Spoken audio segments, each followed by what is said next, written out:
انت جاي الدنيا تمتحن وتمشي، هيجيلك امتحان في اليسر والتاني في العسر، هيجيلك امتحان في الصبر وامتحان في الفقد.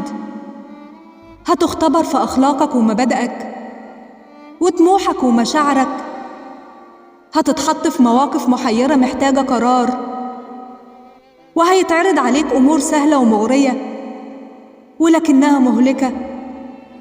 الشطارة مش إنك تكسب فلوس ولا تاخد منصب ولا تطلع الأول، الشاطر اللي هينجح في الامتحان اللي بجد، اللي ركز هنا. أولا يرون أنهم يفتنون في كل عام مرة أو مرتين ثم لا يتوبون ولا هم يذكرون. تحياتي.